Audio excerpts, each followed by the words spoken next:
শুভ সকাল। দেখো ঢুলু ঢুলু চোখ নিয়ে তোমাদের সামনে এখন আসলাম। এখন বাজে 9:05 আর এই সবে মাত্র আমি ঘুম থেকে উঠলাম।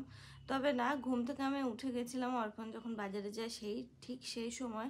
তারপরেও 1 ঘন্টা মতো জেগে থেকে থেকে কখন যে ঘুমিয়ে পড়েছে আমি নিজেও জানি না। তারপরে দেখো ঘুম থেকে আমি এখন সবে উঠলাম, তাকিয়ে দেখছি আরে বাস কত বেজে গেল। কি অবস্থা ভাবো। একবার যদি সকালবেলা ঘুম থেকে উঠে আবার যদি ঘুমানো যায় না, এইরকমই বেলা হয়ে যায় জানো তো। তো সেই জন্য তো ঘুমাতে ইচ্ছা করে না, আর যে টাইমে যাই সে টাইমে থাকে অন্ধকার। আমি যে একটু উঠে হাঁটাচলা করব বা একটু ছাদে গিয়ে দাঁড়াবো সেটাও হয় না। আর এখন যেহেতু ঠান্ডা পড়েছে, পুরো কুয়াশাও পড়ছে, এখন যদি ওই ভোরবেলা বা অন্ধকারের মধ্যে আমি যদি ছাদে যাই তাহলে আমার মাথায় কুয়াশাটা পড়ে আমার ঠান্ডা লাগবে। তো সেই জন্য আর কি যাওয়া হয় না। আর ঘুমিয়ে ঘুমিয়ে এই এখন উঠলাম, তো মনে হলো তোমাদেরকে সকলকে এখনো শুভ সকাল জানানো হয়নি, তো সকলকে জানাচ্ছি শুভ সকাল।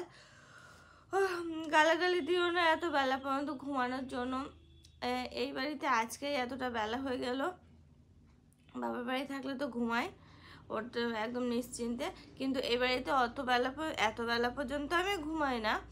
ঘুমাই মাঝে মাঝে যখন ইচ্ছা হয় ঘুমাই, আমার এখানে কেউ কিছু বলার নেই, সেটা ঠিক আছে, কিন্তু আজকে একটু বেশি বেলা হয়ে গেল জানো তো। তো চলো হ্যাঁ, সকলকে শুভ সকাল জানিয়ে আজকের ভিডিওটা শুরু করলাম, মানে আজকে তোমাদের সাথে দিনটা শুরু করলাম। সারাটা দিন থেকো, আর গালাগালি করো না প্লিজ। হ্যাঁ, সকালবেলা তো যে এত বেলা করে ঘুম থেকে ওঠা, গালাগালি